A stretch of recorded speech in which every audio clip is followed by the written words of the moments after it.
Mark Langston sat hunched over a cluttered desk in the archives of the prestigious Whitmore University, his glasses perched low on his nose as he flipped through a stack of yellowed manuscripts.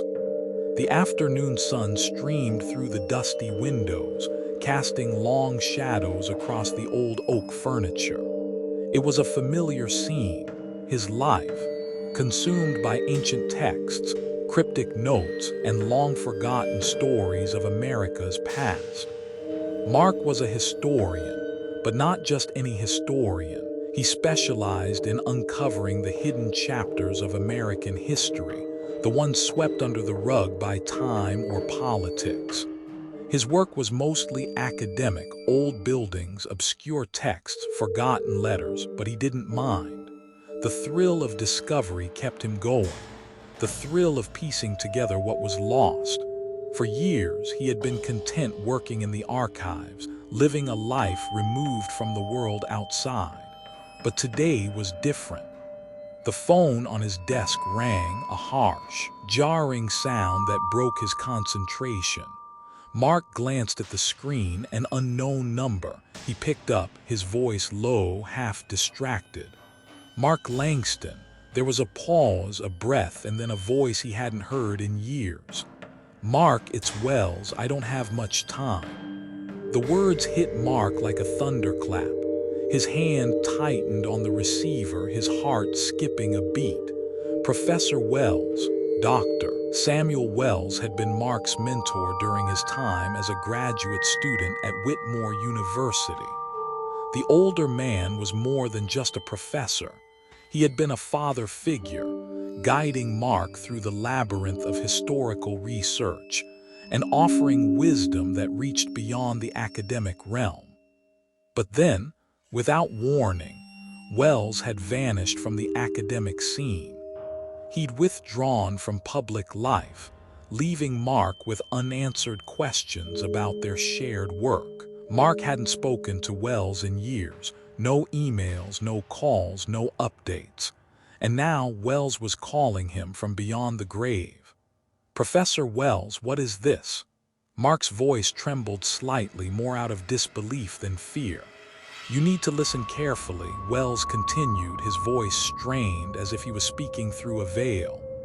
I've uncovered something, Mark, something ancient, a map, buried deep in the archives, tied to old rituals that no one should know about. The map is dangerous. It points to something hidden, something that links our world to another dimension, a place that shouldn't be found. The line crackled, and for a moment Mark thought the call had dropped. But then Wells's voice returned, urgent and desperate. It's not just a map, Mark, it's a key to something the world isn't ready to face. It's tied to our past, to this country's foundation. But more than that, it's tied to us. You have to find it before they do.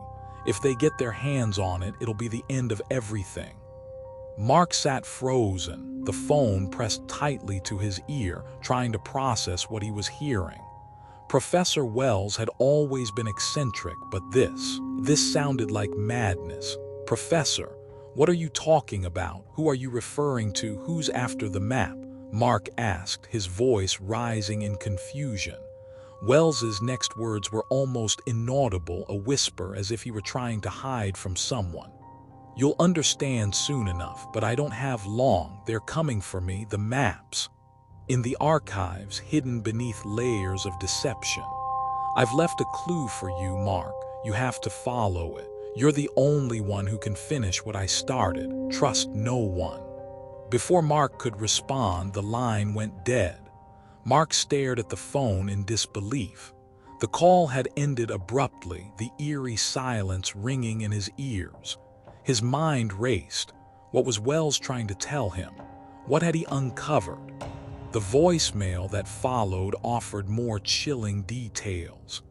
Wells had left a cryptic message, but now Mark could hear the urgency in his former professor's voice. His heart began to pound as the voicemail played again. Mark, if you're hearing this, it means I'm gone, probably dead. I've uncovered something buried deep in the archives, something they've tried to erase from history. It's a map. A map that shows more than just roads. It points to a place, a dimension that shouldn't exist. It's tied to ancient rituals, Mark, rituals that were once used by the founding fathers. They, the powers that be, they want it back. They'll stop at nothing to get their hands on it. If you find it, don't trust anyone, not even me. Wells's voice was shaky, desperate, as if he were running out of time. The map is in the old section of the archives, Mark. You'll know it when you see it. Be careful. I'm sorry I didn't tell you everything, but you're the only one who can stop this. Go to the university's archives. There's a hidden room. Find it before they do. The voicemail ended with a static-filled click, leaving Mark in stunned silence. Mark sat back in his chair, the weight of the message settling over him like a thick fog. His mind reeled. Professor Wells was dead. His mentor, the man who had shaped his career, was gone. And now Wells had left him with this strange, cryptic mission. What was Wells talking about? A map. An alternate dimension tied to American rituals. Mark's logical mind wanted to dismiss it as a product of a dying man's delusion, but there was a part of him, the part that had learned to trust Wells's judgment, that couldn't shake the feeling that this was real. Wells had been more than just a professor to Mark. He had been a father figure, the man who took Mark under his wing when he was an awkward, unsure graduate student. Wells had believed in him when no one else did. And now, in his final moments, Wells had entrusted him with something far bigger than anything Mark had ever imagined.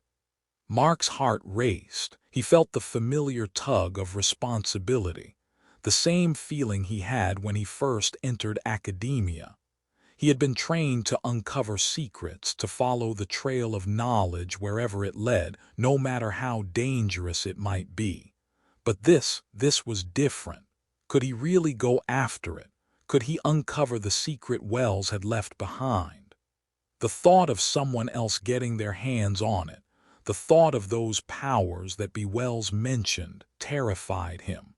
But there was something else, something deeper, a connection. Mark couldn't ignore the feeling that this was his destiny, that he was meant to finish what Wells had started. The answer was clear. He had to find that map. He had to uncover the truth. And he had to do it before they did. Mark Langston sat alone in his dimly lit office, the silence of the archives enveloping him like a heavy blanket. The only sound was the occasional hum of the fluorescent lights overhead. The phone call from Wells still echoed in his mind, but it wasn't the voice he remembered, it was the fear, the urgency. He opened the dusty box that Wells had sent him years ago, filled with the professor's final research. There were piles of old documents, handwritten notes, maps, and journals, each one a clue, a fragment of the story Wells had been chasing.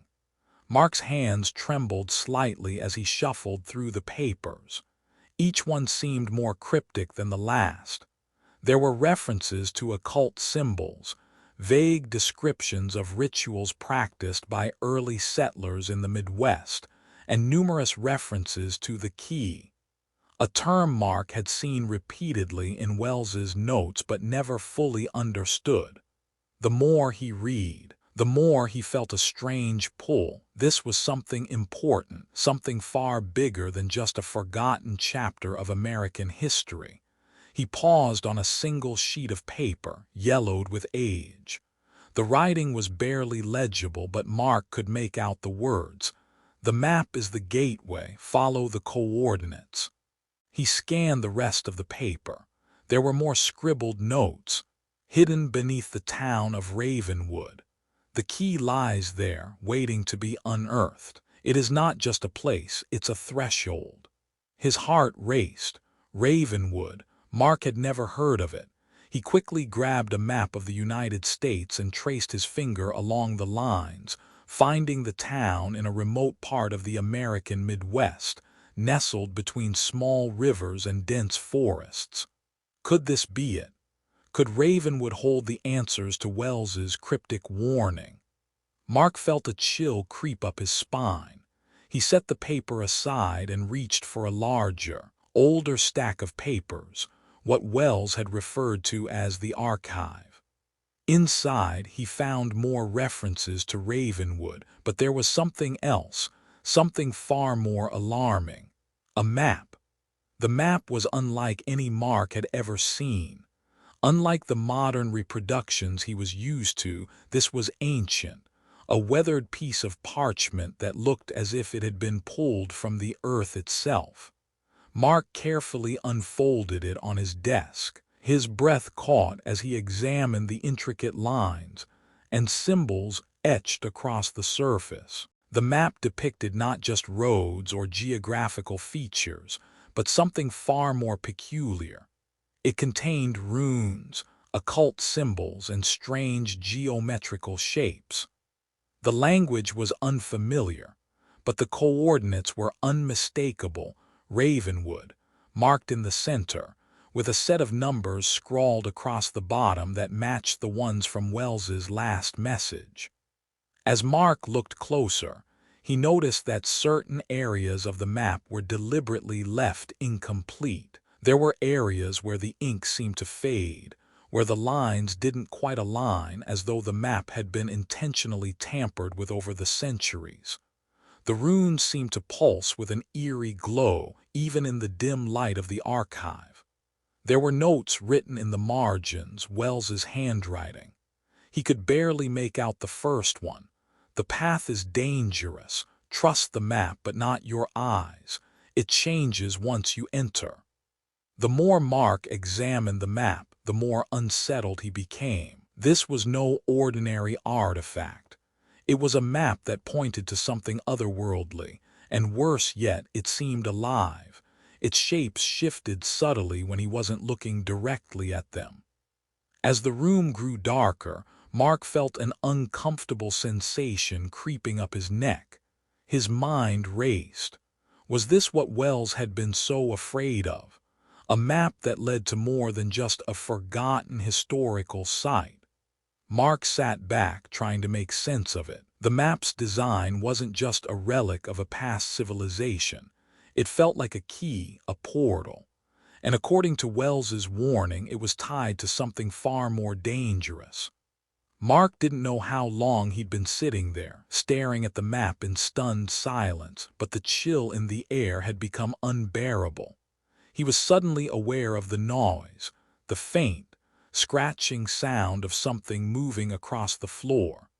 Mark stood up quickly, his chair scraping loudly against the wooden floor. His eyes scanned the room, but the silence was overwhelming.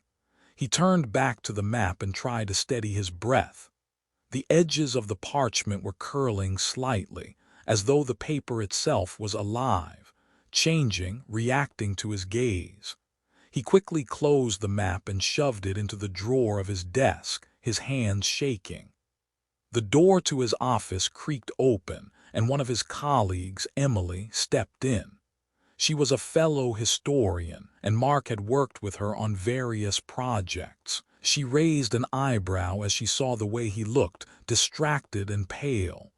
"Mark, you okay? You look like you've seen a ghost," Emily remarked, a playful tone in her voice, but Mark could tell she was genuinely concerned.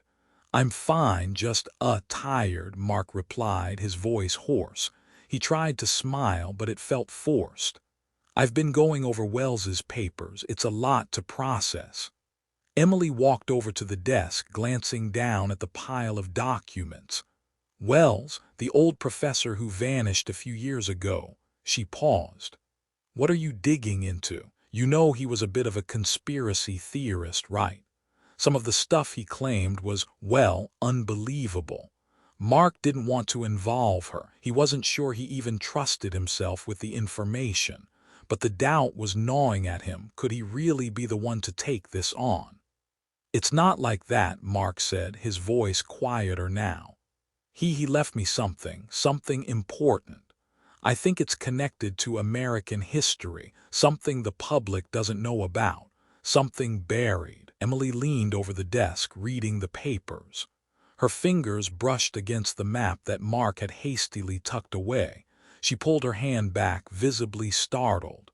What the hell is that? It looks ancient. Mark felt a wave of unease wash over him. It's just a map, a really old one. I think it leads to something.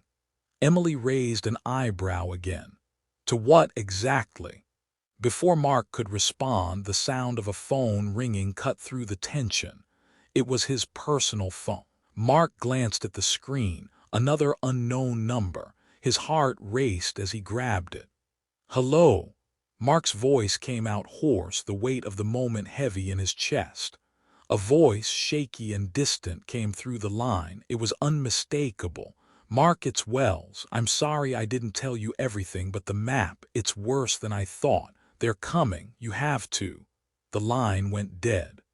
The call cut off suddenly, leaving nothing but silence and the static buzzing in Mark's ear. Mark had spent the entire night poring over the map in his office, his eyes bloodshot and red. The thick darkness outside the window mirrored the turmoil in his mind. He hadn't been able to sleep, not since he discovered the map and the cryptic voicemail from Professor Wells. There was something in the air, something dangerous and palpable, as if the world was holding its breath, waiting for him to take the next step. He couldn't deny it any longer.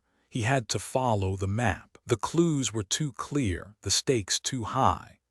Wells's words haunted him, pushing him forward like a force he couldn't resist.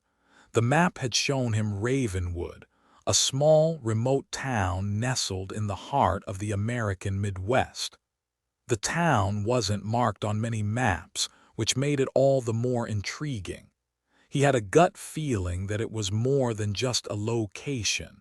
It was a key to something larger, something that could change the way people viewed history. Mark stood in front of his desk, the decision weighing heavily on him.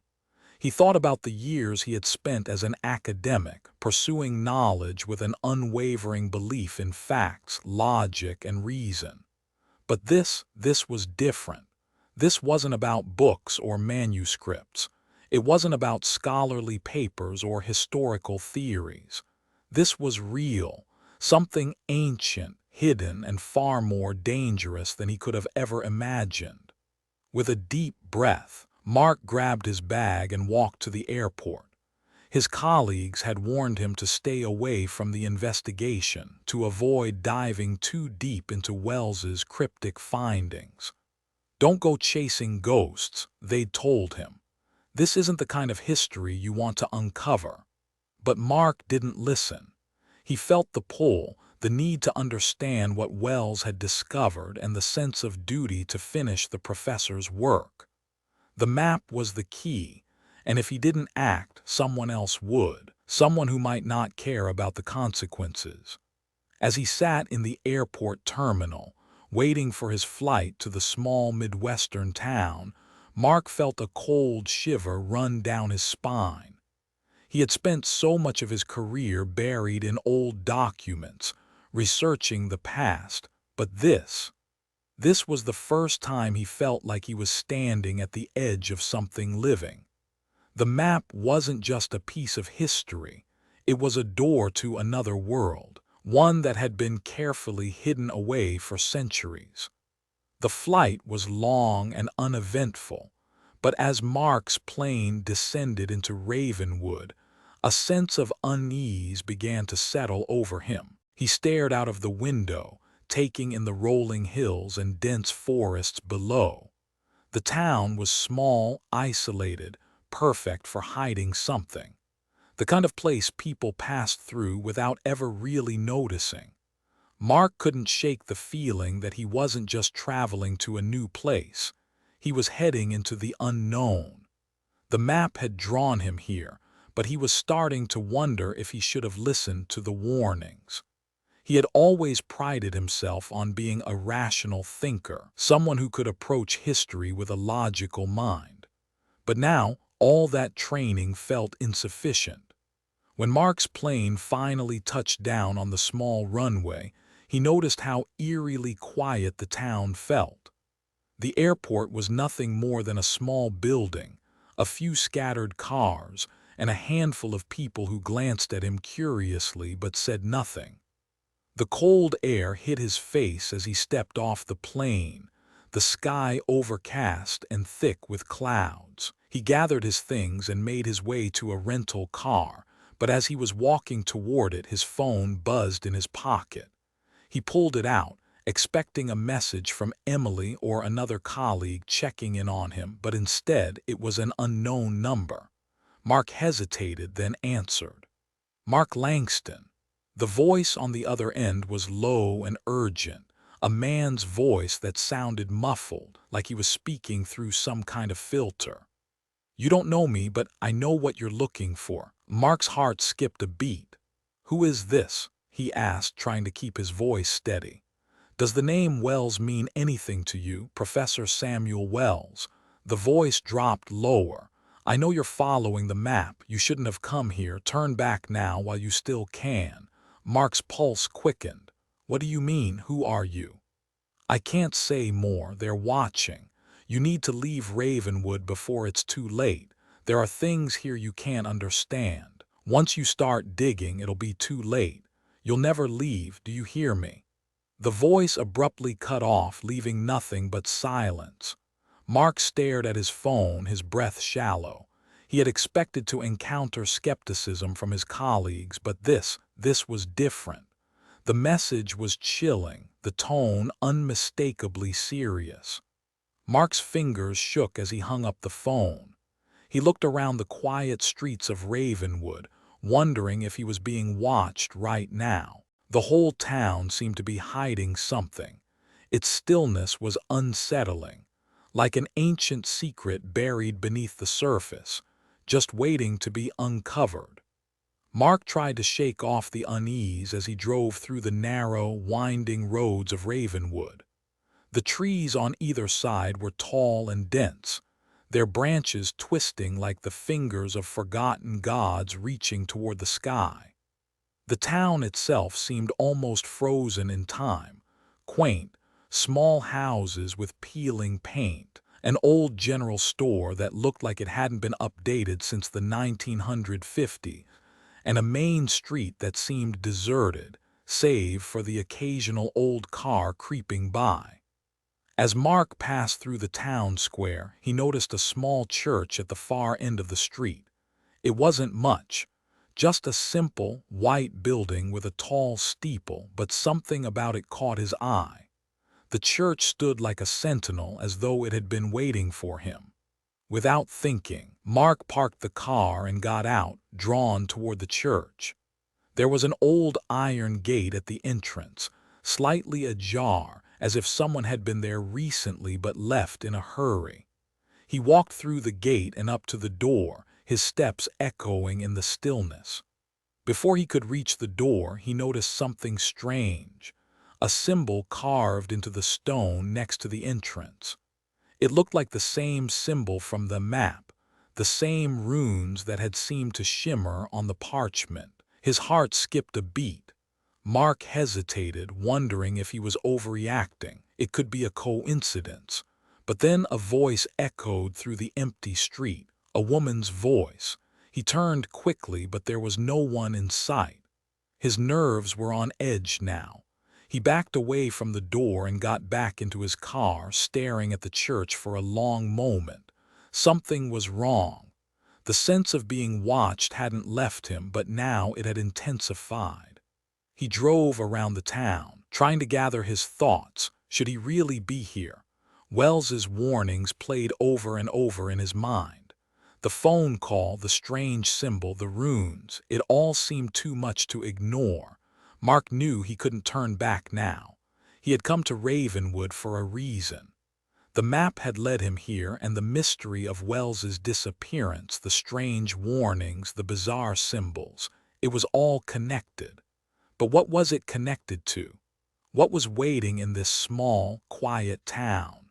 Mark's car rumbled down the winding, tree-lined roads leading into Ravenwood, the tires crunching over the gravel.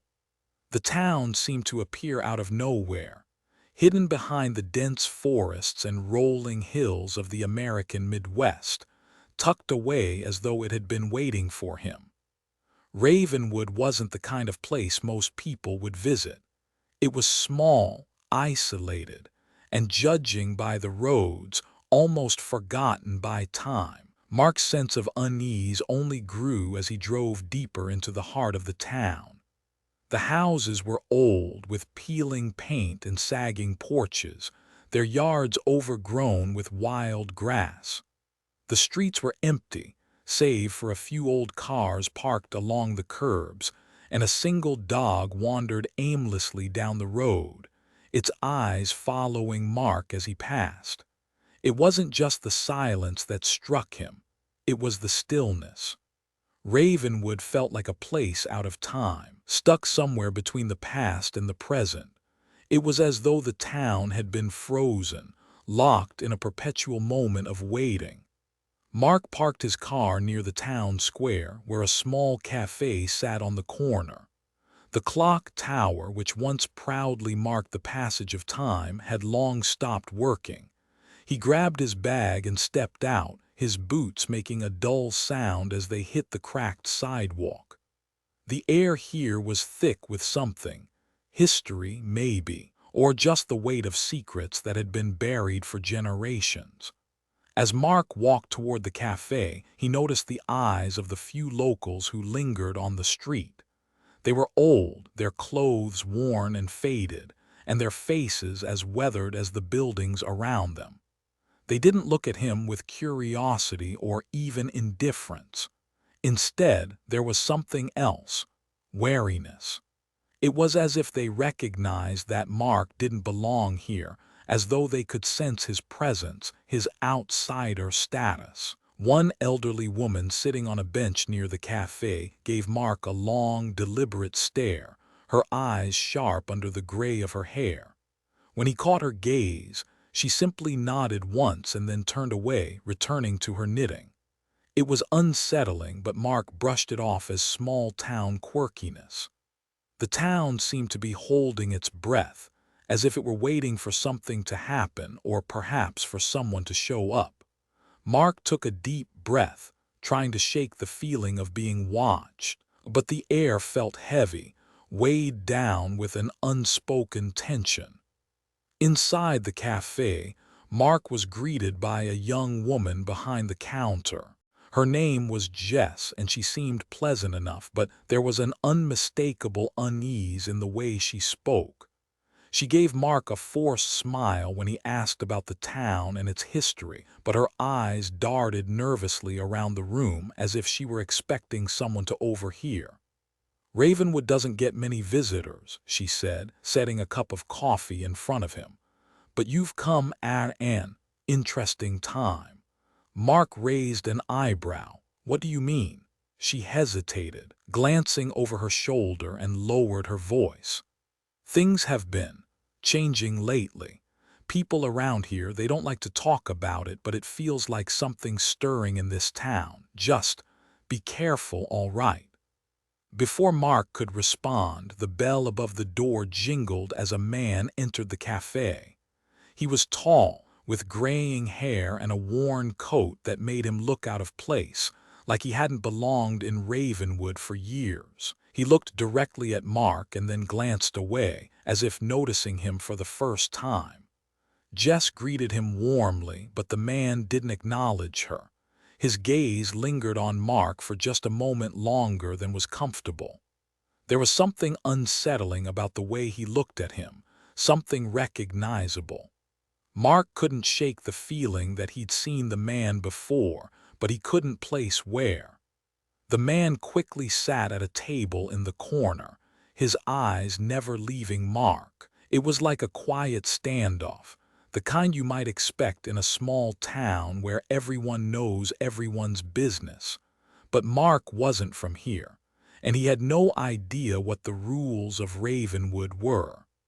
After a few more minutes of strained conversation with Jess, Mark finished his coffee and stood up.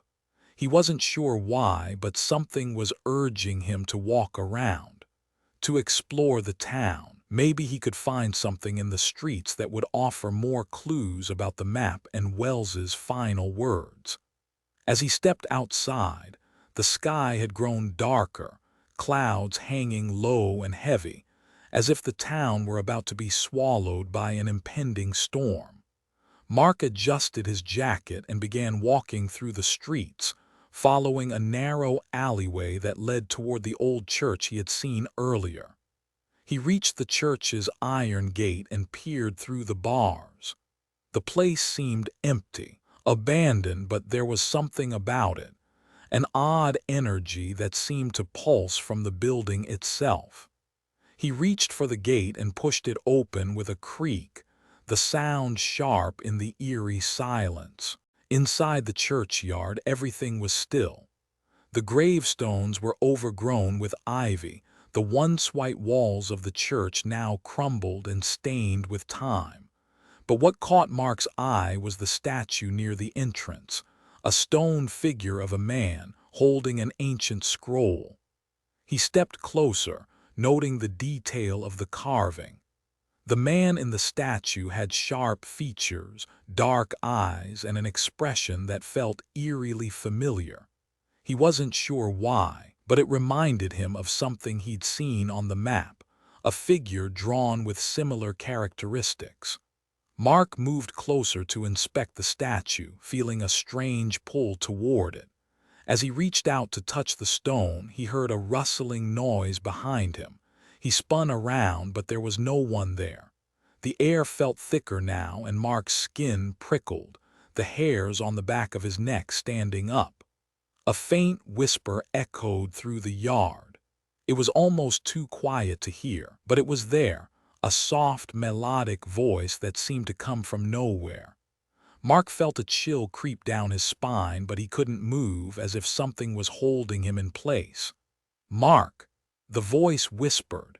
It was a familiar name, but he couldn't place the voice. Wells, no, it wasn't him. Mark's heart raced. His first instinct was to run, but he stood frozen, drawn to the statue.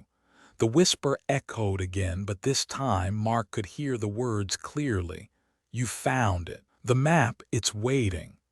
Suddenly, the air grew cold, a gust of wind blowing through the churchyard. Mark stumbled backward, his breath short and fast. The whispering stopped, and the world felt still again, too still. Mark had been in Ravenwood for 3 days now, and the town had begun to work its way under his skin, settling deep in his bones. The unease he felt had only grown since that strange encounter at the churchyard. Every corner of the town seemed to hold its breath, hiding something that wasn't meant to be found. Mark had spent his days combing through old town records and speaking to the few people who would dare speak to him, but each conversation left him with more questions than answers. The whispers of Wells's voice still echoed in his mind, urging him to search deeper. The map, with its cryptic symbols and strange geometry, was not just a map, it was a blueprint. Mark felt its pull every time he looked at it, as though it was telling him where to go next. He was no longer a mere historian, he was a seeker, one who had to finish what Wells had started. It wasn't until the 4th night, just as the wind began to pick up and the town settled into its usual eerie silence, that Mark found the first real clue. He had been tracing the final set of coordinates marked on the map, which led him back to the old church at the edge of town. He had been here before, but this time he was certain he'd missed something. Something that was hidden beneath the surface. The church, despite its dilapidated state, seemed to hold a secret tied to Ravenwood's past. Mark knew he had to go back. He couldn't shake the feeling that Wells had been trying to point him here. He approached the church with a renewed sense of determination, the map clutched tightly in his hand. The air was thick with fog, swirling around the church's stone walls like something living. As he pushed open the rusted gate, he noticed that the atmosphere had shifted. The heavy stillness that had once made the town feel abandoned now felt oppressive, as though the land itself was holding its breath. Mark stepped onto the church's grounds, his boots crunching against the overgrown gravel path. He reached the heavy wooden doors, now cracked open just enough to allow him entrance. His fingers brushed against the cold surface, and with a creak, the doors groaned open, revealing the interior. The church was dimly lit by the faint moonlight filtering through the broken, stained glass windows. The pews were long abandoned, covered in dust and cobwebs. The air smelled of mildew and decay, but there was something else, an unmistakable sense of presence, as if the space itself had been waiting for him. Mark walked cautiously through the main hall, following the map's vague directions. His footsteps echoed in the vast emptiness, and the silence seemed to intensify with each step. The map had shown him a location beneath the church, a hidden chamber buried beneath layers of stone. Mark stopped at the base of the altar and turned to his left. There, hidden beneath an old tapestry, was a small stone door, almost indistinguishable from the rest of the floor, its edges worn smooth by time. He ran his fingers along the stone, tracing the faint outline of a door that no one had dared open for years. This was it, the hidden entrance that the map had pointed to. With a deep breath, Mark knelt down and pressed his hands against the cold stone. There was no key, no obvious way to open it, but the map had hinted at something more. Mark's eyes narrowed as he examined the door more closely. Carved into the surface were symbols, almost identical to the ones on the map. He placed his palm on the center of the door and pushed. To his surprise, the stone door shifted, revealing a narrow staircase leading down into darkness. A low hum seemed to emanate from below, as if something was vibrating just out of reach of his senses. The air grew colder the further down he went. The staircase spiraled down deep beneath the church, the stone walls slick with age and moisture. Mark felt his heart race with anticipation. The deeper he descended, the heavier the air became, thick with the weight of centuries. At the bottom of the stairs, Mark found himself in a small chamber, its walls covered in ancient carvings and symbols that pulsed with a strange energy. The floor was uneven, and Mark had to tread carefully, as the earth seemed to hum beneath his feet. In the center of the room was a door, unlike anything Mark had ever seen before. It was made of a strange metal that shimmered, almost like it was alive. The surface of the door was etched with more symbols, some of which Mark recognized from the map, others he had never seen before. They were alien to him, foreign, as though they were part of a language lost to time. Mark's pulse quickened as he stepped closer to the door. The air around him seemed to shift, like the atmosphere was no longer the same. It wasn't just the damp, ancient smell of the church anymore. It was different, charged, almost electric. The door seemed to pulse in time with Mark's heartbeat, as if it were alive, waiting for him. He placed his hand on the metal surface. The moment his skin touched it, the door responded. There was a low rumble, and the symbols on the door began to glow faintly. The hum Mark had felt earlier grew louder, vibrating through the stone walls, the floor, and Mark's very bones. He stumbled back, startled by the sudden intensity of the energy. Then, without warning, the door creaked open, revealing a dark void beyond. It wasn't a room, it was something else, something beyond the confines of space and time. The air beyond the door was alive, swirling with colors Mark couldn't quite comprehend, shifting, flickering like a distorted dream. The door was an entrance to something unnatural, something otherworldly. Mark stood frozen, his breath shallow, his mind racing. The place beyond the door didn't belong in this world. He could feel it in the very core of his being. This was the other side, the place Wells had warned him about, the dimension the map had led him to. It was more than just a doorway, it was a threshold. Mark stepped forward, drawn by a force he couldn't explain.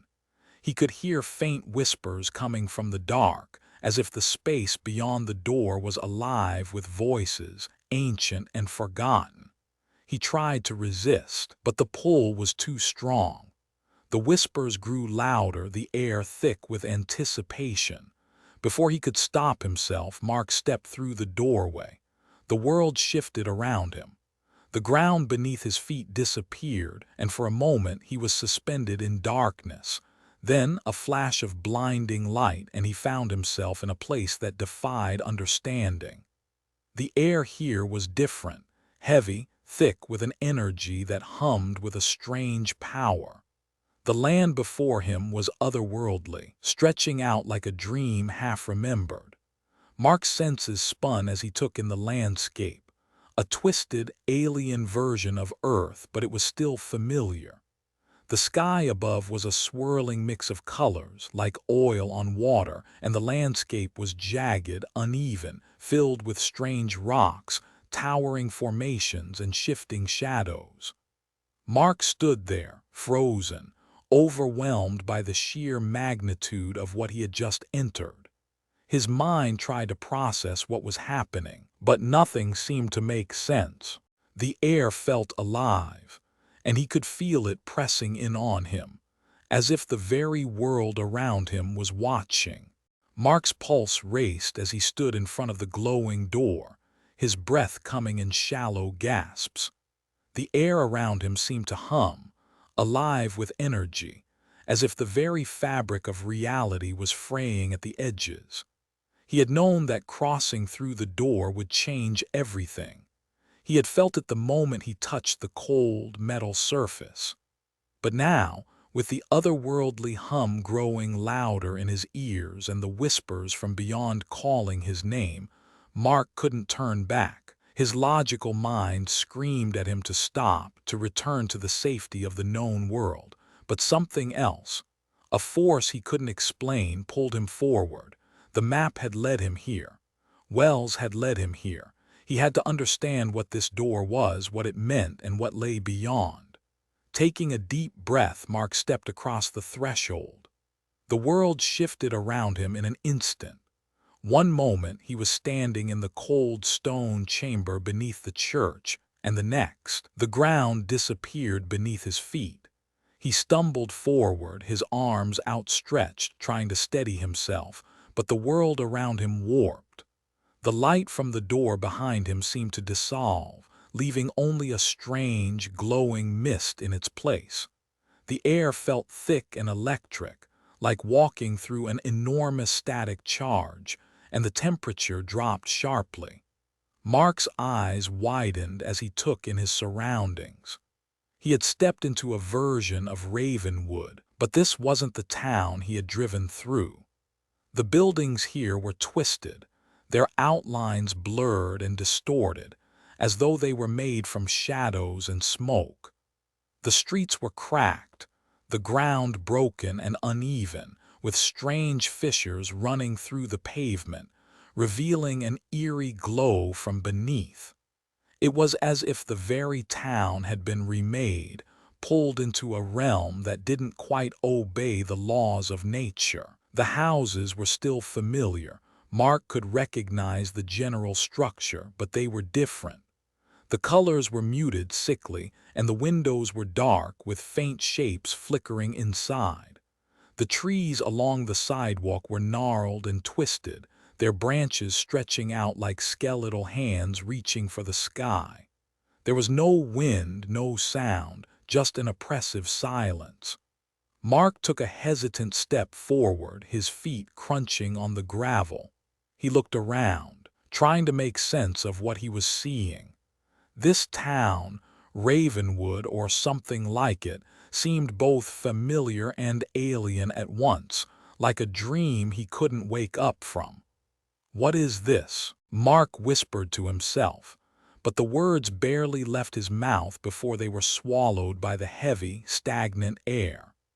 As Mark walked further into the town, the strangeness of the place became more apparent. The buildings seemed to shift as he moved, as if they were trying to rearrange themselves, to conceal something deeper beneath their surfaces. The longer he spent in this distorted version of Ravenwood, the more he felt the weight of something pressing down on him, a pressure, an invisible force that made it hard to breathe. Then, out of the corner of his eye, he saw something that made his blood run cold. A figure, a woman, or what looked like a woman, standing at the end of the street. She was frozen, staring at Mark, her face a blur of light and shadow. Her features shifted. First she looked like someone familiar, someone from Mark's past, then she shifted into something unrecognizable. Her body flickered like a malfunctioning television screen, and as Mark stepped closer, she vanished into the shadows, leaving nothing behind but the faintest trace of movement. Mark's heart skipped a beat. He spun around, his eyes scanning the empty streets. Everything was still again. But then there was movement, something else. A shape half hidden in the mist. Mark's instincts kicked in. His feet moved before his mind could process what was happening. He turned and bolted down a narrow alley between two buildings, his breath coming fast and shallow. The air was thick here, and the shadows seemed to press in on him, growing longer, stretching like fingers reaching toward him. Suddenly, a flash of movement caught his eye. A creature, tall and distorted, stepped out from the shadows in front of him. Its body was made of shifting, shadowy material, flickering and pulsing with strange, flickering light. Its face was hidden behind a mask, an ancient, ceremonial mask that appeared to be carved from bone. The creature didn't move, but its presence was enough to make Mark freeze. Then it began to move toward him, slowly at first, its long limbs reaching out unnaturally, its movements jerky, as if it were not entirely solid. Mark's heart raced as he backed away, his feet scrambling against the uneven ground. "What are you?" Mark breathed, his voice shaky. The creature didn't respond. It didn't need to. As it moved, the air around it seemed to warp, like it was bending reality itself. And with each step it took, Mark felt the weight of the otherworld press down even harder on him. It was hunting him. Whether it was alive or not, Mark didn't know, but he could feel the predatory energy in its every movement. Mark turned on his heel and ran, his breath ragged as he sprinted down the alley. The creature's footsteps echoed behind him, growing louder and closer with each passing second. He didn't dare look back. His legs burned with the effort, but the town seemed to stretch on endlessly. He could hear the whispers again, faint at first, then louder, like a cacophony of voices rising from the earth itself. The voices spoke in a language he didn't understand, but the tone was unmistakable, threatening, urgent, angry. Finally, Mark found an open door at the end of the alley, pushed it open, and slammed it shut behind him, locking the door with trembling hands. Mark had only been in the otherworld for a few hours, but already it felt like a lifetime.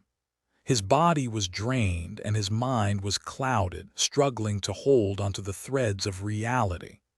Each step he took seemed to pull him further away from the life he knew, the comfortable, logical world of historical research, where answers were found in books and facts. Here, in this twisted version of Ravenwood, answers were elusive, tangled with shadows and whispers, and the deeper he went, the more he felt the pull of something greater, something far older and more dangerous than anything he had ever encountered.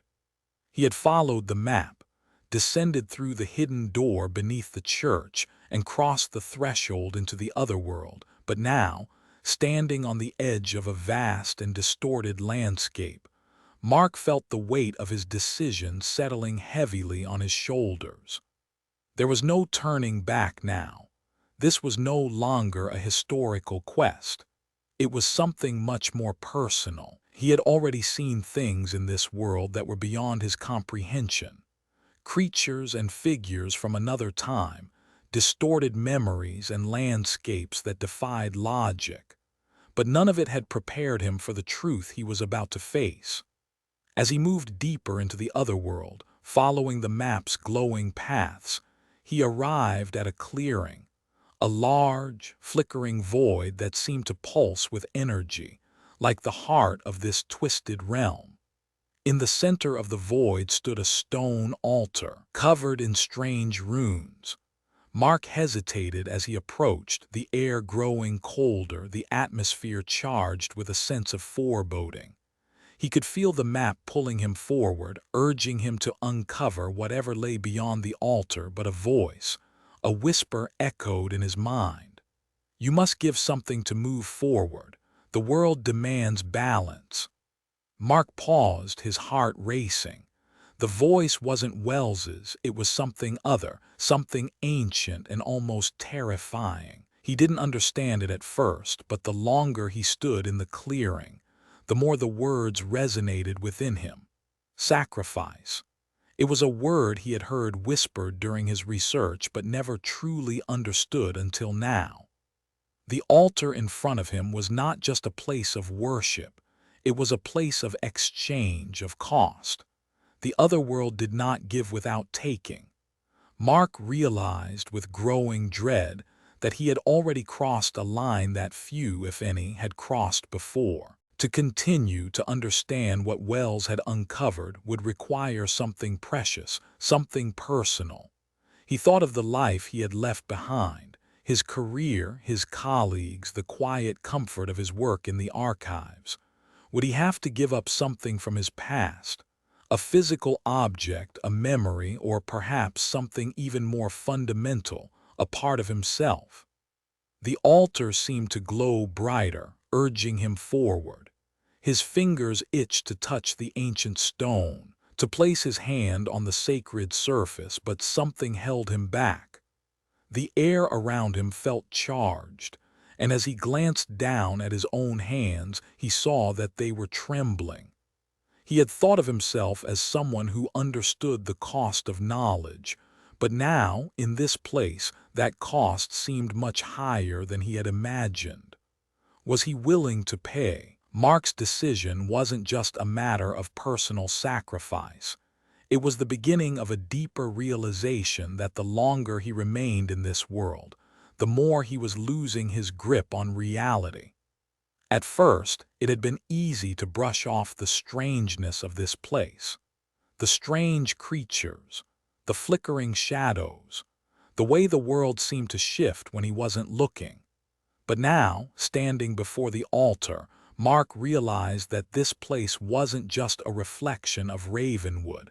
It was warping him. His thoughts were becoming muddled, and he felt as if his mind was constantly being pulled in different directions. He saw flashes, brief moments that didn't belong to him. A young woman sitting on a bench in the town square, looking at him with eyes full of sorrow. A man, an older version of himself, standing in front of the altar, placing something down, only to be swallowed by the shadows. He tried to shake the images from his head, but they wouldn't go away. They were becoming more vivid, more real. The map, which had once seemed so clear in his hands, was now a blur of shifting symbols and indecipherable lines. Every time he looked at it, the coordinates seemed to move, as if the map itself was alive, responding to his thoughts, to his fears. Mark felt his reality slipping through his fingers like sand. It was as if the otherworld was bending not just the space around him, but his mind as well. The deeper he went, the more his memories felt like fragments, slipping away, lost in the fog. He was becoming untethered, no longer certain of what was real and what was part of the twisted world he had entered. But there was no time to dwell on that now. The altar stood before him, a silent demand for action. The sacrifice wasn't just a physical one, it was a surrendering of self, a letting go of something so integral to who Mark was that it would leave a hole, a scar. Mark had barely slept the night before, but he couldn't stop moving, couldn't stop searching. The otherworldly version of Ravenwood was still fresh in his mind, a nightmarish landscape that warped his sense of reality. The eerie creatures and ghostly figures he had encountered felt like fragments of a history far older and more complex than anything he had ever studied. The altar had demanded a sacrifice, but now, as he ventured deeper into the town's secrets, he realized the true cost of this journey wasn't just personal, it was historical. Mark sat at a small desk inside a dilapidated room in the heart of the otherworld version of the town. He had managed to find a library of sorts hidden beneath one of the oldest buildings, though it was nothing like the clean, organized archives he was used to. Here, the shelves were stacked with decaying tomes, their pages yellowed and brittle, the ink fading to nearly illegible scribbles. The air smelled like mildew, and the dim, flickering candlelight cast long shadows against the walls. He pulled out the map once again, spreading it across the dusty table.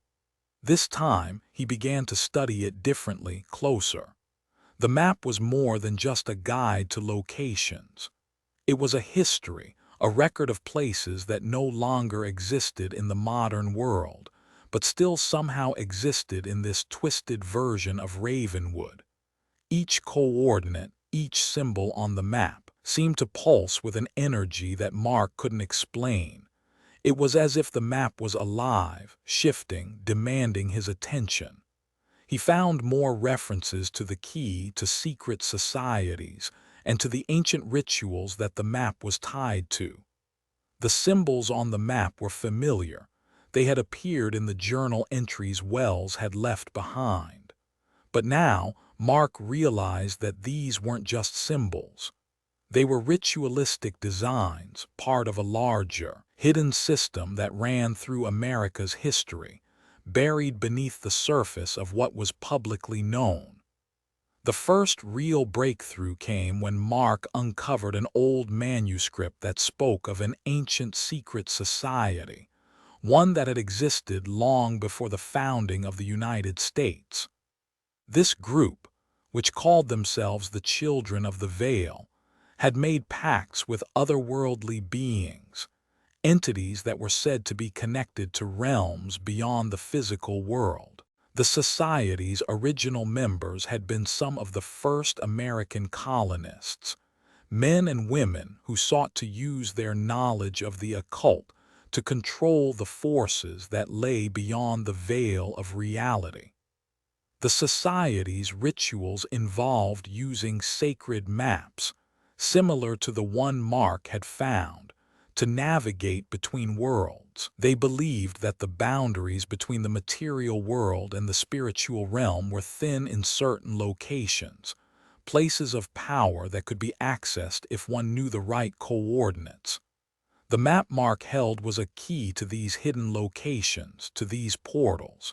It wasn't just a physical guide, it was a spiritual map, a road map to other dimensions and distorted timelines. The Children of the Veil had created the map to help them navigate between realms, seeking power, immortality, and control. But their experiments had led to disastrous consequences.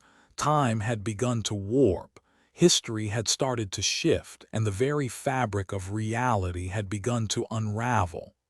The members of the society had disappeared, their fate unknown, but the map remained, a legacy of their ambition. As Mark delved deeper into the manuscript, he came upon a chilling discovery. The map didn't just point to physical locations. It altered time itself. Each place it marked was not just a destination. It was a point of temporal distortion. Mark read the passage over and over again, his hands shaking. The places marked on the map are not fixed in time. They are places where history itself bends. Time flows differently at these sites. Past and future exist simultaneously. Those who enter will experience a disjointed reality, where the present merges with the past and future, and the boundaries of time no longer hold. Mark felt his stomach tighten. Time distortions. That was what he had already begun to experience in Ravenwood. The town itself, this otherworldly version of it, was not just a place. It was a timeless entity caught between different moments in history. The map wasn't just about finding lost cities. It was about navigating the fractures of time. Mark had seen the evidence of this already. In the town square, he had witnessed fleeting glimpses of people who seemed to shift between times like ghosts of the past and future, existing in a strange, permanent loop. But this revelation opened up something deeper, more terrifying. What if everything he had seen, the strange creatures, the shifting buildings, the voices, was not just a hallucination or a trick of the mind? What if they were echoes from another time, futures that had not yet happened? As Mark pored over the manuscript, he found a description of a ritual, the first ritual performed by the Children of the Veil. They had used the map to open a portal to a place where time itself collapsed. The site was located in the very heart of Ravenwood, at the old church where Mark had first entered the otherworld. This ritual, this first opening of the gateway, had fractured time, creating a temporal rift that had allowed the society to glimpse into other realities, realities where the past and future coexisted. But the rift was unstable, and over time, it had begun to bleed into the present. The map, now in Mark's hands, was the key to sealing or exploiting these fractures in reality. The more Mark thought about it, the more he realized the gravity of the situation. He wasn't just dealing with an ancient artifact. He was holding the key to manipulating time itself. This map wasn't just a relic of the past. It was a weapon, one that could either restore balance or tear apart reality. The weight of the truth hit Mark like a wave crashing onto a shore, sweeping him away with its overwhelming force. For days, he had wandered through Ravenwood's twisted streets, following the map's cryptic symbols and discovering strange, fractured versions of the town. He had seen things no historian should have ever witnessed: time unraveling, history blurring, and the borders between the living and the dead becoming indistinguishable. But now, standing in the dim glow of the altered world, it became clear. The map was no ordinary artifact. It was alive.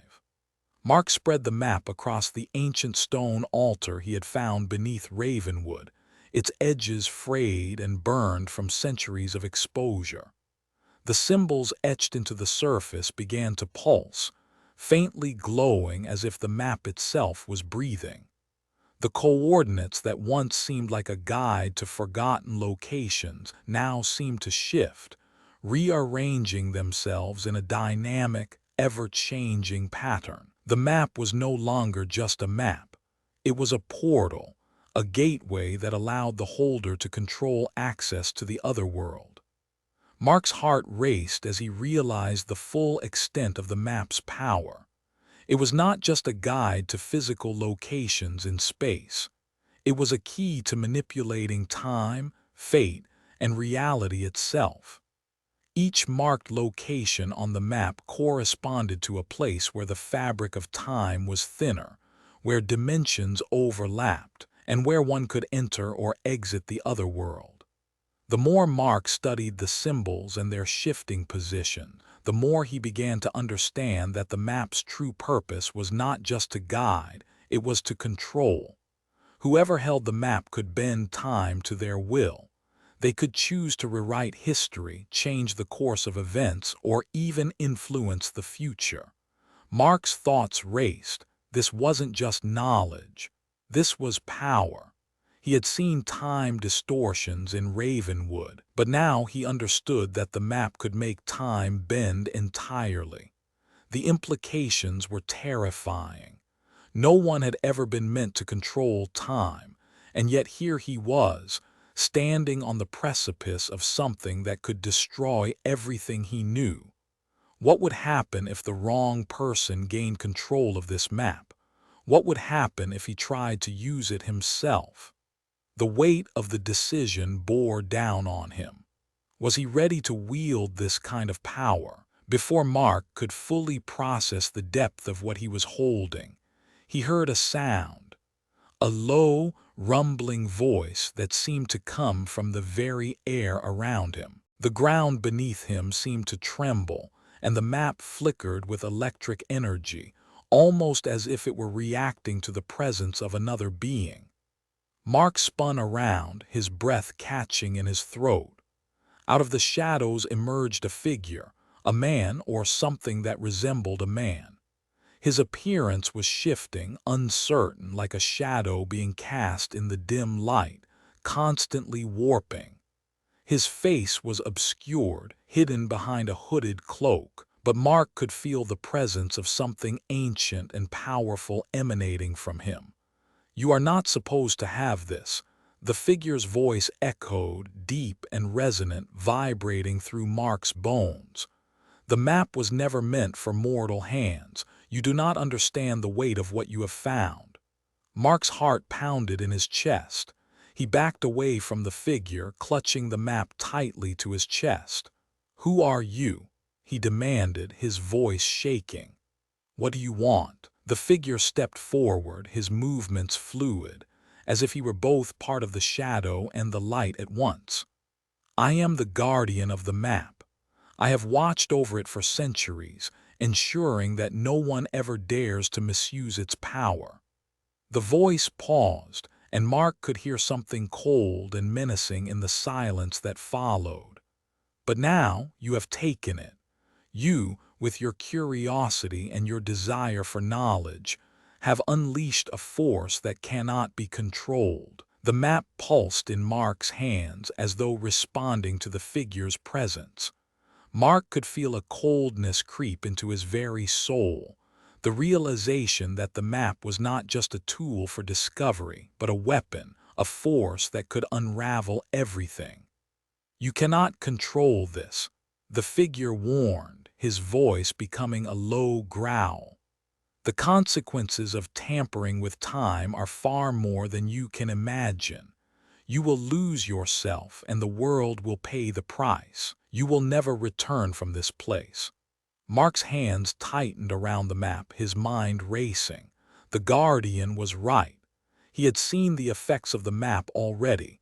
The strange, disjointed time loops, the flickering memories, the eerie feeling of being trapped between moments. But something inside him refused to let go.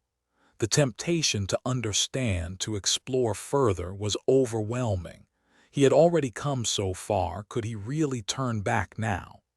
"You don't have to do this," the Guardian continued. "You think you are seeking the truth, but the truth is far more dangerous than you understand. The world wasn't meant to know what is hidden in these realms. You think you control the map, but it controls you." Mark's fingers trembled as he held the map aloft. The figure's words cut through him, but his resolve was unyielding.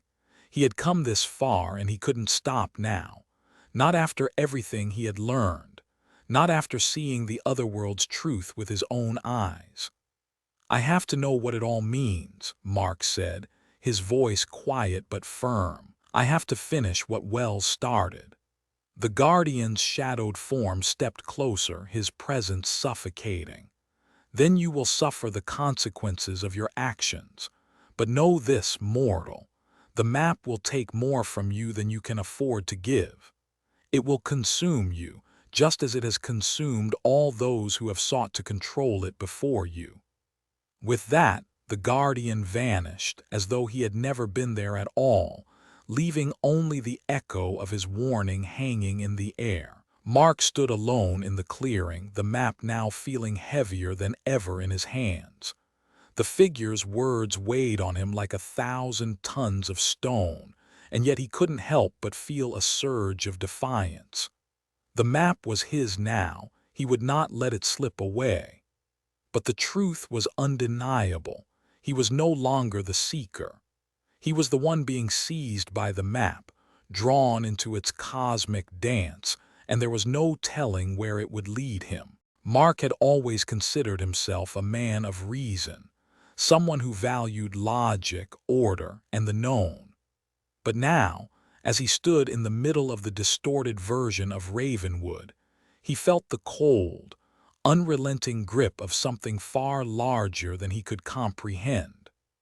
The air was thick with an oppressive force, and the ground beneath his feet seemed to shift, as if the very town he had once walked through had turned into a living entity, caught in a timeless loop. He had tried to step back through the doorway he had come from to return to the real world, but the moment he approached the threshold, the door had flickered, disappearing like a mirage in the distance. The boundary between the two worlds had started to dissolve, as if reality itself had begun to unravel. Mark's breath quickened, his mind racing. The map had led him here, but now it seemed to have trapped him in a place that existed between dimensions. The rules of space and time no longer applied. His body felt heavy, almost as if it were being pulled in two directions at once, torn between the world he had left behind and this otherworldly version of Ravenwood. Every step he took felt like it was carrying him further away from the world he knew, and each time he tried to turn back, the air seemed to grow denser, heavier with a force he couldn't explain. He couldn't tell how much time had passed since he first crossed into this dimension. Hours, days, weeks. Time here had no meaning. It folded and twisted in on itself, as if the rules that governed the passage of time had been broken. Mark stood in the center of the town square, staring at the empty buildings that seemed to blur and distort before his eyes. The town was shifting, and with it, his sense of reality. He could feel his heart pounding in his chest as a wave of dizziness swept over him. He stumbled, grabbing onto a nearby lamppost for support. His body felt strange, numb, almost detached. The world around him seemed to pulse and flicker, as if the light itself was unstable. He blinked, and when he opened his eyes again, the streets were different. The buildings that had been there moments before had vanished, replaced by others, older, decaying, as if they were memories from a forgotten past. Mark's hands trembled as he tried to steady himself. What was happening? Had he gone mad? Was this all some nightmarish delusion? He glanced at the map again, still clutched in his hand. The coordinates had changed, no longer pointing to Ravenwood but to places far beyond the boundaries of the town. His eyes widened in disbelief as he traced the new symbols on the map. It seemed to show fractured moments of time, places he could not recognize, but they felt familiar, as if he had already been there or would be there. He needed to escape. He had to find a way back. The sensation of being caught between worlds was becoming unbearable. Mark's mind felt like it was being pulled in different directions, torn between this place and the world he had left behind. The boundaries between the two realms had weakened, and now time itself was collapsing around him. Voices echoed through the air, whispers that seemed to come from the past, the future, and places in between. Mark tried to ignore them, but they grew louder, more urgent, as if calling him, demanding his attention. He covered his ears, but the voices only grew stronger. They haunted him, echoing in his mind, pulling him further into the abyss. Then something shifted. He felt a painful tug in his chest, a sharp, burning sensation that spread like fire through his veins. His vision blurred and he staggered, falling to his knees. The world around him tilted, and he could hear the cracking of reality, as if the fabric of the world itself was splitting apart. Mark gasped for air, but it felt as though he couldn't breathe. The air was thick, almost viscous, as if the space itself were closing in on him. He tried to stand, but his legs felt like stone, heavy, unmovable. A wave of dizziness passed over him, and for a brief moment he saw flashes, fragments of memories of people and places that hadn't existed in his lifetime. Faces from the past and future, staring at him, reaching out as if they were trying to pull him in. One figure stood out, a woman, her face distorted, flickering between moments in time. She whispered something, words Mark couldn't understand, but they felt important, like a warning. Her mouth moved, but the words didn't seem to match her lips. Mark tried to speak, but no sound came out. His chest tightened as the air around him grew colder, and the light began to flicker. The world around him was distorting, folding in on itself. He could feel the map in his hand growing hot, burning his skin as if it were alive, urging him to move forward. Suddenly, the pain in his chest intensified and he fell to the ground, clutching his side. The world around him fractured. The ground beneath him cracked open, and he felt himself being pulled downward, as though the very earth was opening up to swallow him whole. Mark screamed, but no sound escaped his lips. He reached out, desperately trying to grab something, anything, to anchor himself to reality. His vision blurred and his mind screamed for escape. The pull of the otherworld was too strong, and he felt himself being dragged toward the edge of time itself. He was trapped in a world that no longer obeyed the rules of time and space. A place where time folded in on itself and reality was nothing more than a shifting dream. And the map, the one he had believed would lead him to answers, had become his prison. The otherworld felt colder now, heavier, as though the weight of centuries was pressing down on Mark's shoulders. The boundaries between this place and the real world had begun to thin even further. As Mark continued to navigate the twisted streets of Ravenwood, the distortions grew more pronounced. Buildings flickered in and out of existence, and people, figures from the past, the present, and the future, appeared and vanished in the blink of an eye. It was like being trapped in a dream where nothing was certain, and the rules of time no longer applied. But Mark's attention was drawn to something far more pressing: the Guardians. He had heard their name whispered through the shifting landscape. At first, they were nothing more than rumors, shadowy figures that appeared and disappeared, glimpsed only at the edges of his vision. But now, standing in the heart of the otherworld, Mark could feel their presence, as if they were waiting for him to understand what they represented. Mark had come to understand that the Guardians were not mere specters. They were ancient protectors, bound to the map's will, trapped in this otherworldly dimension for eternity. Their job had once been clear: to guard the map and ensure that it never fell into the wrong hands. But the map had grown more than a simple tool of protection. It had become a powerful force, one that warped time and reality, pulling the Guardians into its web. These protectors had once been men and women, each bound to the map's mission. They had sworn an oath to guard its secrets, and they had fought to ensure its safety. But over time, the map's power had consumed them. The Guardians had become trapped in their eternal duty, no longer living but not fully dead either. They were shadows of their former selves, bound to the map's purpose, keeping the boundaries intact while slowly losing their humanity. Mark's thoughts were interrupted when he saw one of them, a guardian, emerge from the darkness of the distorted street. This figure was tall, shrouded in a dark hooded cloak, and exuded an aura of ancient power. As the figure moved closer, Mark could see his face, half hidden beneath the hood but still clearly human. The Guardian's eyes glowed faintly, as though they were aglow with knowledge that had long been forgotten.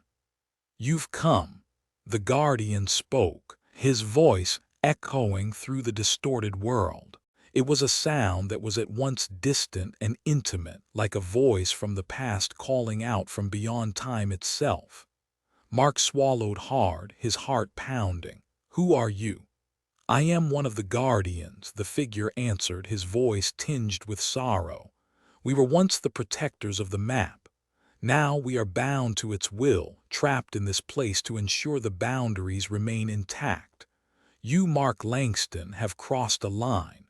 You are no longer a mere scholar, you are a seeker, just as we once were, but the price of seeking the truth is steep." Mark stepped back, his mind racing. The map, it's more than just a guide, it controls everything: time, fate, reality. The Guardian nodded, his gaze heavy with the weight of centuries. "Yes, the map is no mere artifact, it is a living force, one that binds this realm to others. It was never meant to be controlled. The Guardians were created to protect it. But over time, we became entangled in its power. We were consumed, bound to serve it, unable to escape its grip." Mark's stomach churned with the weight of the Guardian's words. The map had not only manipulated time and space, it had manipulated the Guardians, turning them into something less than human. They had sacrificed everything to protect it, and now they were prisoners, existing in a state between life and death. "Can you help me?" Mark asked, his voice filled with urgency. "I need to get back to the real world. I need to stop this." The Guardian's eyes flickered with a mixture of pity and understanding. "You are not the first to seek the truth," he said softly.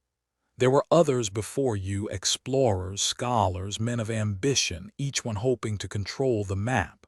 But each one met the same fate. They became lost, consumed by the map's power, trapped in the folds of time. You may think you can control it, but you cannot. It controls you." Mark's hands shook as he gripped the map tightly. "I have to stop it. I have to find a way back. I can't stay here." The Guardian stepped closer, his voice growing more somber. "You have no choice. The map has already chosen you. You are part of it now, Mark Langston. You cannot escape its grasp unless you make the ultimate sacrifice. The map demands it." Mark's heart pounded in his chest. His mind raced with possibilities, none of which felt right. He had come to Ravenwood to uncover a historical secret, to discover a truth buried in time. But now, standing before the Guardian, Mark realized that the truth was more dangerous than he could have ever imagined. The map wasn't just a key to hidden places. It was a force of destruction, one that could warp reality and bend time in ways no human should control. The Guardian's words echoed in his mind. "You are part of it now." Mark closed his eyes, trying to think clearly. He had always prided himself on being rational, on making decisions based on reason and logic. But now, in this place where time itself didn't make sense, he realized that logic wouldn't get him out. The map had already consumed him. It had chosen him, and there was no escaping its grip unless he made a choice. The Guardian's warning rang in his ears. The price of seeking the truth was high. He would have to give up something, something personal, something that tied him to the real world. To break the map's grip, to return to reality, Mark would have to sever his connection to the map. He would have to sacrifice something that defined him. Mark felt his chest tighten as he thought of the possibilities.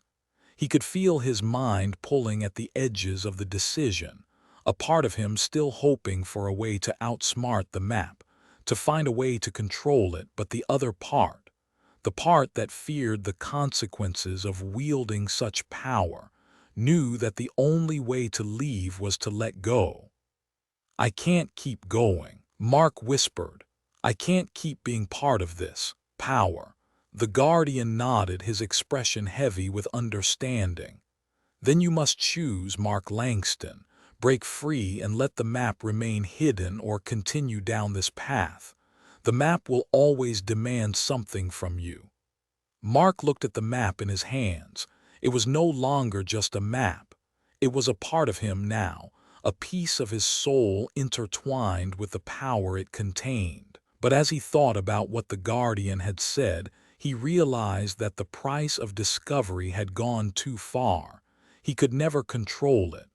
The map would consume him, just as it had consumed the Guardians before him.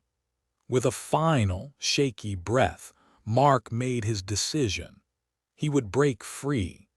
He would sacrifice his connection to the map and let go of the power it offered. He would stop chasing the truth that had already cost him so much. The air around Mark felt heavier now, oppressive and thick, with an unseen force that seemed to suffocate his every breath. He stood at the edge of the ancient altar, the map still clutched tightly in his hands, the faint glow of its symbols reflecting in his eyes. The map had led him here, through impossible dimensions and temporal distortions, but this was the moment that would determine everything. Before him stood the final trial, the last barrier between him and the ultimate truth hidden within the map. The Guardian had warned him, had told him that there would be a cost, that the map was not simply a key to hidden knowledge, but a test of character, of courage, of humanity itself. The truth he sought was not just an answer to the puzzle of Ravenwood or the otherworld. It was a reflection of himself, of his own deepest fears and desires. Mark's hands were clammy as he approached the altar, the ground beneath him shaking as the energy in the air seemed to grow stronger. He could feel the pulse of time, of power, beating through the very core of this place. The map seemed to respond to the energy, its edges glowing brighter, flickering as though it were alive. The symbols on the map were no longer just abstract images. They were moving, shifting in ways that made no sense. He knew then that the final secret wasn't just hidden in a location or a moment. It was locked within himself, buried beneath years of rational thought and historical analysis. This trial would not just require knowledge. It would require bravery and faith. But most of all, it would demand he face the darkest parts of himself. He heard the whisper again, the one that had haunted him throughout this journey. It came from the shadows, curling into his thoughts like a snake wrapping around his mind. "What are you afraid of, Mark?" The voice echoed, a distorted version of his own thoughts. It wasn't Wells, it wasn't the Guardian. It was his own fear manifesting in the space between worlds. The map glowed fiercely as the words spun in his mind. Mark's pulse quickened, his breath shallow, as the shadows deepened and the world around him distorted. Time itself seemed to freeze, as if the very fabric of the universe was holding its breath, waiting for him to act. And then, without warning, he was alone. The altar disappeared, the shadows swallowing him whole. The air felt thick with pressure, and Mark found himself standing in a place he knew all too well, but twisted. It was his childhood home. But something was wrong. The house was decaying, the walls cracked, and the floors were covered with the dust of forgotten years. There was a familiar smell, one that brought back memories, memories of loss, of fear, of regrets Mark had buried long ago. He looked down and saw a portrait on the wall, his parents smiling, happy. But in the portrait, their faces twisted into something grotesque, staring at him with eyes that were not their own. He reached out to touch the frame, but as his fingers brushed against it, a screeching sound filled his ears like nails on a chalkboard. The picture warped, and suddenly the door of the house slammed open. He could feel it now, the presence. His heart skipped a beat. The house he had spent his childhood in was no longer just a home. It was a trap, a haunting, an unresolved memory. This place represented everything Mark had locked away: the loss of his mother, the painful separation from his father, the moments when his life had slipped from his control. The voice returned, louder this time, deep and mocking. "You wanted to understand the truth, didn't you? But can you face the price? You think you're in control, Mark, but you've always been running from your past, from the parts of you that you refuse to acknowledge." Mark felt the weight of it all: the fear, the guilt, the haunting images of things he had buried deep inside himself. The path to knowledge, to unlocking the final secrets of the map, would require him to face not just the unknown but his own deepest fears. The ground trembled beneath his feet. The walls of the house began to collapse, the world around him crumbling into dust. The darkness seemed to move closer, but Mark didn't flinch. He stood tall, his eyes locked on the shifting figure before him, his younger self, standing in the doorway, staring at him with vacant eyes. "You're the one who let them in," the figure said, voice trembling with the pain of years long past. "You're the one who left me behind. You think you can escape it all." Mark's breath caught in his throat. The truth hit him like a punch to the gut. This trial wasn't just about the map, about discovering the truth. It was about accepting the parts of himself that he had denied. It was about embracing the fears he had run from for so long, the painful memories of the past, the regrets, the mistakes. Mark had always believed that control was the answer, that by uncovering the map's secrets he could master time, bend it to his will. But the true test of this world, the final trial, was a test of courage, the courage to face his own darkness. The darkness pressed in closer, the oppressive weight of his past threatening to swallow him whole. He felt himself tremble as the young version of himself, the child he had been, stood before him. The ghost of that lost innocence, that boy who had dreamed of controlling the world, of escaping his pain, was now the one who stared him down with eyes that were cold and unforgiving. Mark's legs buckled beneath him, but he didn't fall. He clenched his fists, his body shaking with the weight of everything he had been running from. He could feel the map still in his hands, its presence both comforting and terrifying. The map had been his obsession, his desire for knowledge, for power. But now, standing in this place of confrontation, he realized the truth. The map was not just a path to the unknown, it was a mirror, a reflection of his own soul, of the fears he had buried, the mistakes he had made. He had to let go. To break free of the grip the map had on him, he had to embrace his past, accept his faults, and let them go. The final trial wasn't just about surviving, it was about transforming. Mark stepped forward, the map pulsing in his hands, its glow flickering with a strange energy. He faced the vision of his younger self, now standing in the doorway, waiting for him to make the choice. He nodded. "I'm ready." The air around him cracked, and the image of the house began to disappear, fading into nothingness. Mark felt the weight lift from his shoulders, the weight of the past, the weight of his fear. The darkness receded, and in its place a new clarity settled over him.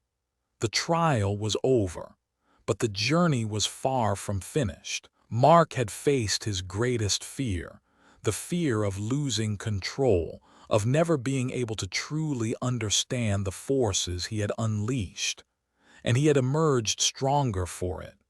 He had passed the final test, and now the map's power would be his to wield, not through control but through understanding. The otherworld, which had once seemed like a distorted dream, was now a prison, a place where Mark's every step echoed with the heavy weight of power he had unlocked. The map, once an artifact of curiosity, had become something much more sinister. Its shifting symbols no longer beckoned him toward answers, but toward something far darker, a plan centuries in the making. As Mark stood in the center of the altered Ravenwood, the map stretched out before him like a living entity, its lines and symbols glowing brightly, pulsing with an energy he could feel in the very marrow of his bones. The distortions in time, the fractured reality, had been guiding him all along, but now he understood. This map was part of a grand design, a cosmic blueprint that sought to reshape the world in ways Mark couldn't have imagined. The revelation came in fragments, like pieces of a puzzle falling into place. He saw images flashing before his eyes, ancient rituals, ceremonial gatherings, and the faces of men long dead, their eyes burning with ambition. The map had been created not just as a guide to hidden places, but as a key to unlock the true nature of the world. Its creators, the children of the Veil, had intended it to be a tool to control time, to control fate itself. As Mark studied the map's final lines, he saw it, the ultimate purpose. The map was not just a physical guide, it was a pathway to a new world order, a world where human beings would have absolute control over time and reality. The boundaries between life and death, past and future, would no longer exist. Humans would bend the fabric of the universe to their will, controlling their destinies with nothing but their minds and the map. The final coordinates on the map pointed not to a physical place, but to a location within time itself, a rift in the temporal fabric, a place where all of history could be rewritten, where Mark could reshape the world according to his will. But then the truth struck him like a bolt of lightning. The map was not meant for human hands. The children of the Veil had failed to understand the true nature of their power. By controlling time, they had unleashed a force they could not contain. The map was a tool for destruction, not creation. No human was ever meant to control fate. As Mark stood there, the weight of the map in his hands, he felt a coldness seep into his skin, creeping up his spine. The map was no longer a gift, it was a curse, and it had already started to take its toll on him. The boundaries between the worlds, already weakening, were slipping further. Time was beginning to warp, and Mark could feel himself slipping between moments, no longer certain of where he began or where he ended. The consequences of wielding such power had already begun. Mark staggered back, his heart racing, the map trembling in his hands. He had seen the truth, but now it was too late. The path had already been set into motion, and there was no turning back. The map had chosen him, it had consumed him.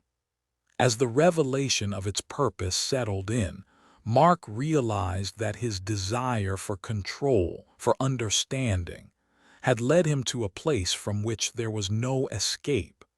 He had sought to unlock the secrets of time, of the unknown, but in doing so, he had made a fatal mistake. The map was not just a tool of discovery, it was a force of reality-altering consequences. Mark could feel it. Time was beginning to fold in on itself, and memories from the past and future collided. He could hear the voices of the guardians, their warnings drowned out by the roar of temporal instability. The town around him began to shift, its buildings flickering like poorly constructed holograms. The very ground beneath his feet buckled, as if the world itself were coming undone. For a moment, he felt the ground crack beneath him, and he was pulled into the air. His body felt as though it was being torn apart, each moment stretching into infinity. His mind was assaulted by flashes of futures that had not yet come to pass, past events long forgotten, and alternate realities where the world was both familiar and alien. It was as if time itself had begun to collapse. The boundaries between past, present, and future were fading. He fell to his knees, clutching the map to his chest. The pain was unbearable and his vision blurred as he tried to understand what had happened. The map was too powerful. It was not meant for a human being to control. No one could wield such power without consequence. As the ground around him cracked further, Mark realized that he was losing himself. His identity, his sense of self, was beginning to slip away. The map's power was not just shifting the world, it was shifting him, altering his very being. He could feel his memories, his very soul, being pulled apart by the weight of the map's magic. A screeching sound filled the air as Mark struggled to stand. He was surrounded by the echoes of his own fear, the whispering shadows of the past and future. The reality he had once known was no longer his. He had tried to understand it all, to control it, but now he was trapped. The map had rewritten him, just as it had rewritten everything else. Mark could feel it. The world around him was cracking. The map, now more a part of him than a physical object, hummed with energy. It pulsed in his hands, the symbols flickering as they rewrote the very world he knew. The air seemed to bend around him, warping, like heat waves rising from a desolate desert. It was as if the universe itself was collapsing under the weight of his choices. He had wanted to control time, to understand the forces that shaped reality, but now he was paying the price. What had once been a tool, a key to unlocking secrets, had become a weapon, one he could no longer wield without consequences. The more he tried to grasp its power, the more the fabric of reality began to tear, unraveling at the seams. Mark could see it happening before his eyes. The world was breaking, and everything he had once known, his home, his friends, the small-town life he had left behind, was disappearing. He stood in the center of what was once Ravenwood, now a distorted reflection of itself. The town seemed to flicker, as if it were a photograph rapidly changing in the light.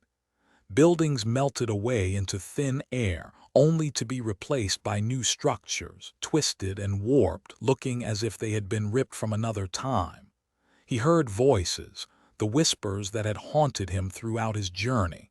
But these voices were different. They were screams, cries for help. Mark turned sharply, his heart racing as he looked toward the town square. There he saw people, or what were once people. They were walking, but their movements were jerky, disjointed, like puppets whose strings had been cut. Their faces, familiar faces, twisted and changed, some contorted with horror, others frozen in time. It was like looking into the eyes of the past and the future all at once, but with none of them truly alive. He recognized them, people he had known. Friends, family, faces from his memories, but they weren't right. They were caught in a loop, unable to escape the cycle the map had set into motion. With every shift of the map's coordinates, every movement of the lines and symbols, the world grew more unstable. People's lives, their memories, their choices began to distort, flickering between past, present, and future. Time was collapsing, and Mark was its architect. One of the distorted figures, his childhood friend Jake, looked up at him, but his eyes were not Jake's. They were hollow, dark, consumed by something Mark could not understand. "You did this, Mark." The voice echoed with an unbearable weight. Mark fell to his knees, his hands trembling. The truth slammed into him. Everything he had done had led to this. His attempt to control fate, to bend time to his will, had unraveled the very threads of existence. The map had promised him power. It had promised him control over time, over reality. But now it was destroying everything he had ever known. Mark's mind raced. He could feel his identity slipping away, as if he were becoming part of the very fabric of the world he had broken. The lines between self and world blurred. He could see himself reflected in the shattered glass of the town's windows, his own face distorted, caught in an eternal loop. He had thought that understanding the map, mastering its power, would give him the answers he sought. Instead, he had become its prisoner. The very force that he thought would bring him freedom had now trapped him in a world of endless confusion, where the boundaries between life and death, time and eternity, were gone. Mark stood at the edge of the shattered reality he had created, the map pulsing faintly in his hands. The world around him, once a place of familiarity, was no longer recognizable. Time and space had twisted into a chaotic blur, collapsing and folding in on itself with every breath he took. The sky above Ravenwood was no longer the bright blue it once was.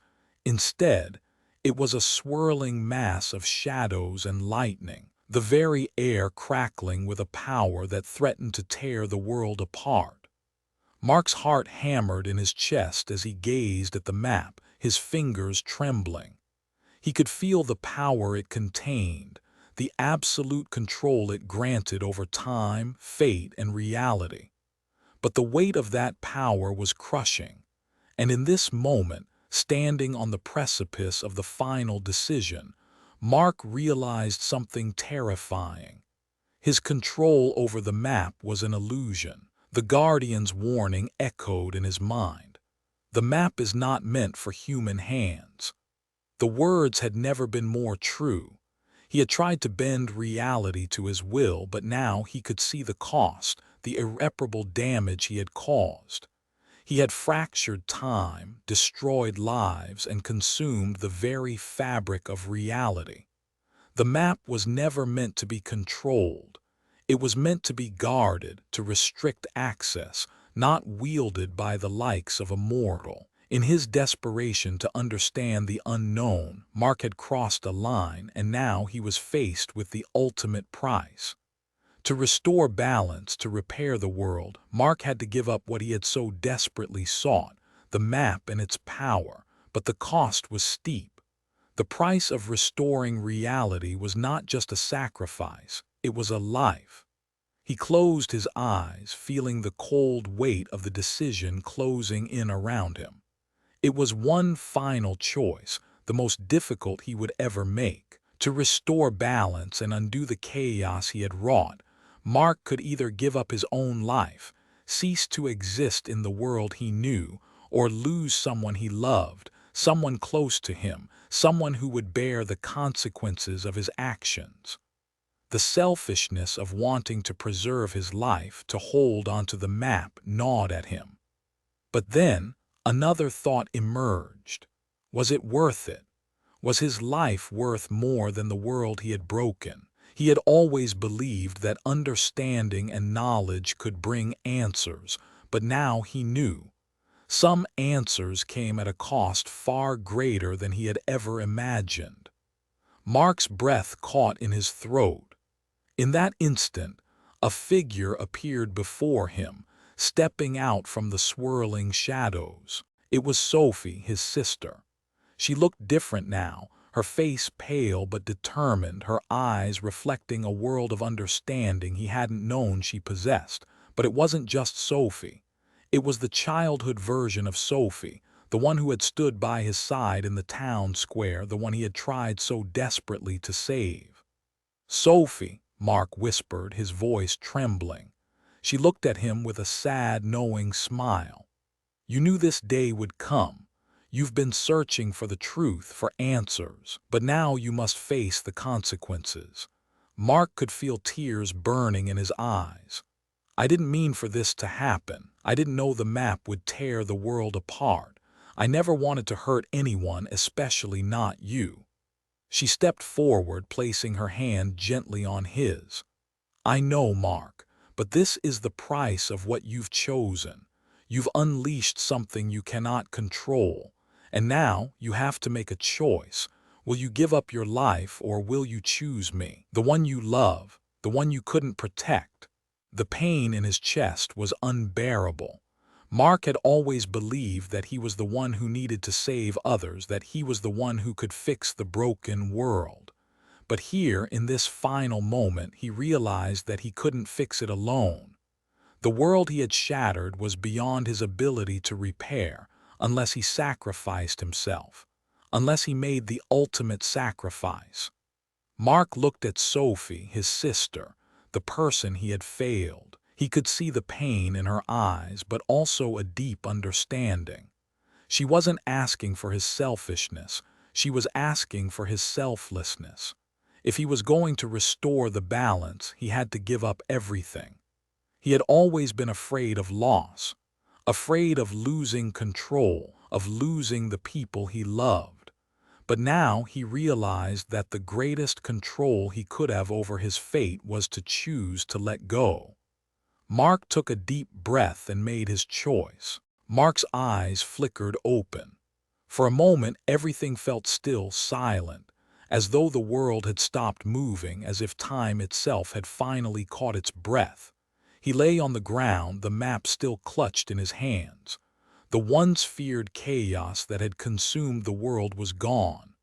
The distorted reality had begun to collapse back into place, the seams of time and space mending, as though nothing had ever happened. But Mark could feel the difference. There was an emptiness that lingered in the air. The weight of his sacrifice still hung over him like a shroud that refused to let go. The world had been restored, but at a great cost, a price that Mark had paid with his life and with the truth he had uncovered. As Mark stood, he looked around, breathing in the familiar scent of the real world, the crisp air, the rustling trees, the hum of life. He was back. Ravenwood was as it had always been. The buildings, the people, everything seemed to have returned to normal. But that normality felt unnervingly hollow. The map had restored the world, but the price of its power had left a scar, one that wouldn't easily heal. Mark walked down the familiar streets, the map now safely tucked away in his coat. The people of Ravenwood moved around him, their lives resuming their course, but Mark knew that nothing was as it seemed. He had torn reality apart. He had glimpsed the otherworld and seen the cost of wielding such unimaginable power. It was done, but not finished. The balance had been restored, but the map's power remained. Mark's sacrifice had held it at bay for now. But the truth was that the map wasn't gone. The forces it unleashed were still out there, lurking in the shadows, waiting for the next seeker to find it. The otherworld, once sealed, had been unleashed and could not be kept behind forever. It was only a matter of time before someone else would come after it, someone willing to pay the price for its power. Mark paused in the town square, his eyes drifting to the old church where his journey had begun. The place where he had first opened the door to the unknown, stepping into a world that had torn his life apart. Now it stood before him, just as it had been, silent, unchanged. The shadows it had once held were gone, but the echoes of what had occurred still whispered in the wind. Mark knew that the forces behind the map, behind the otherworld, could never truly be stopped. There would always be those who would seek to unlock its secrets, those who would be drawn to its promises of power and control. The battle he had fought was not the end, it was just the beginning. The town of Ravenwood was peaceful again, its streets bathed in the soft glow of the setting sun. But Mark could feel the tinge of uncertainty in the air. The map's power, though dormant, still lingered like a silent threat on the horizon. As he stood by the old church, he looked at the door, the place where he had first crossed the threshold into another world. He could still feel the pull of the other world, as if the rift had not fully closed. In his heart, he knew the truth. The battle wasn't over. It had only just begun. Mark's gaze shifted to the people walking through the town, going about their everyday lives. They didn't know what had happened. They couldn't understand what he had been through, the sacrifices made, the realities torn apart. And yet, their lives, their futures, remained bound to the map's power. They were unaware of the forces that had been unleashed, the ancient forces that could rise again when the map was next found. In the distance, a car passed by, its headlights cutting through the fading light. Mark's eyes narrowed as he recognized a figure standing at the edge of the town, watching him. The figure was vague, almost like a shadow, but there was something about it that Mark could sense. The faint aura of the unknown. He couldn't see their face, but he could feel their intent. They weren't from Ravenwood, and they were looking for something. Mark's chest tightened. He turned, not wanting to face what was coming. But deep down, he knew. The cycle had only just begun.